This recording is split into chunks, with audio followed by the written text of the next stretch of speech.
There's a certain kind of band that only exists in very specific moments in time.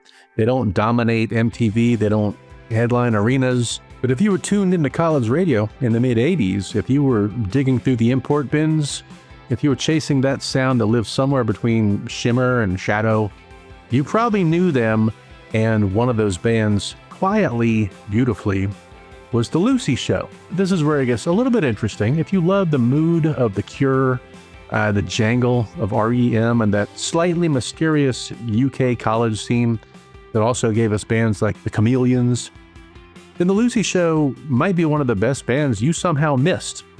And today we're going to fix that, because their story isn't about music only. It's about timing and atmosphere and what happens when a band is just a little bit too subtle for the spotlight, but too good to be forgotten. So let's roll it back. In the mid-1980s, the UK underground is thriving, right? Post-punk had fractured into all these beautiful subgenres. You got the darker, brooding side led by bands like Bauhaus. I mean, that was dark. You get the shimmering guitar textures of Cocteau Twins. I wasn't a fan, but I appreciate the sound. And then there's this middle ground, a space that feels emotional, melodic, and just slightly distant. And that's where The Lucy Show kind of lived. Now, they formed in London. The band was built around Mark Vendola and Rob Van Dieven, and I don't know if I've ever pronounced their names, and I doubt I pronounced either one of them right. And from the beginning, their sound had this dual identity. On one hand, there was clarity, clean guitars, strong melodic structure. On the other hand, there was atmosphere, reverb and a sense of mood, a space that makes a song feel like it's echoing through an empty room late at night. You're probably wondering, what do they actually sound like? Imagine this. Take the emotional pull of early Cure. Strip away some of the gloom. Add in the chiming guitar textures of maybe Johnny Marr from the Smiths. And then layer it with that kind of detached, almost poetic vocal delivery that defined so much of college rock, like modern English, stuff like that. Well, that's your entry point.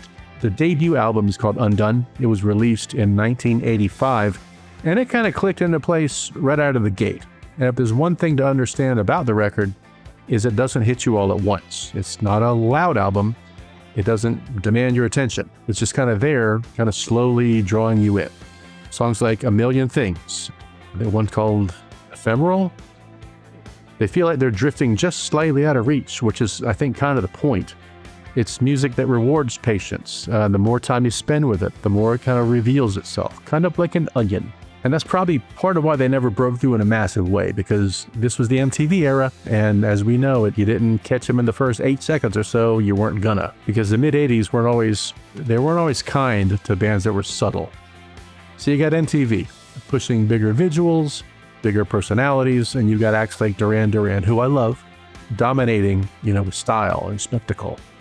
And even within the alternative circles, bands were starting to define themselves more sharply, either leaning darker or louder or more, unfortunately, politically charged. But The Lucy Show didn't really do any of that. They just kind of existed in their own space, and for the right audience, that was everything. That was enough. Now here's where the story takes a turn. Because like a lot of bands in this era, especially ones tied to college radio and, the indie music scene, their success isn't measured in chart positions, right? It's measured in influence, in cult followings, in albums being passed from person to person, with someone saying, you have to hear this, right? In the United States, especially college radio stations, that's where I heard them first. And that's where their sound kind of made sense. It's where listeners were actively searching for something outside of the mainstream. And if you were one of those listeners, hearing The Lucy Show for the first time probably felt like discovering a hidden room in your house. You thought you knew the whole thing, and wow, here you go. Here's something brand new for you. Now, the second album, Mania, that's the one I like a lot. It has a song on there called Part of Me Now, which is criminally beautiful. You should listen to that at some point. It was released in 1986. It pushed things forward, but also shows the challenges that they were facing. There's a little more polish, a little more structure, but the core of the sound remains intact. And that's where you kind of start to see the tension, because the second album did as well or a little bit worse as the first album, and that's when MTV and corporate music scene is going to drop you. And that's what happens. Because the industry is always asking, what are you?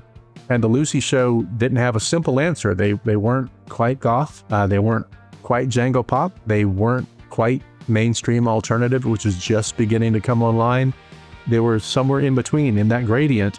And sometimes being in between is the hardest place to be. So let's pause for a second, because this is pretty important. If you look at bands that did break through from this era, most of them had a very clear identity, right? Like The Cure, they leaned into the mood and the image. R.E.M, one of my favorites, leaned into songwriting and mystique. U2 leaned into scale and ambition.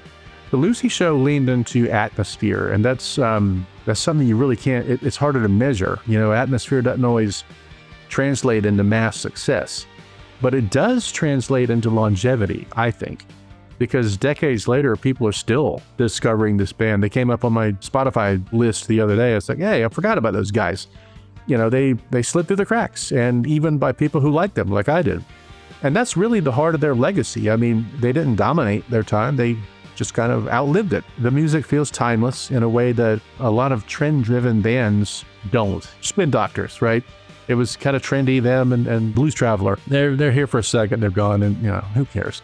Although I'm sure Blues Traveler and Spin Doctors are great in person and probably good guys. But if you've never listened to the Lucy Show, don't go in expecting hits. I mean, don't go in expecting big choruses or flashy production. Go in expecting a mood.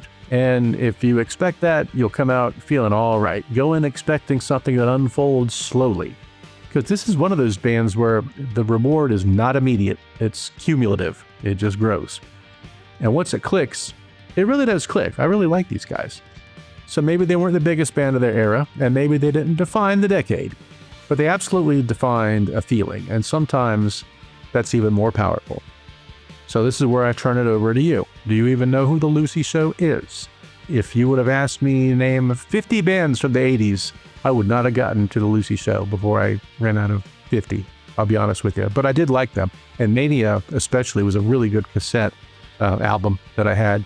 Again, Part of Me Now, that's a great song. I love that song. If you have any thoughts on Lucy Show, if you ever, I don't know if they ever played live in America. I imagine they would have at some point. Did you ever see them live?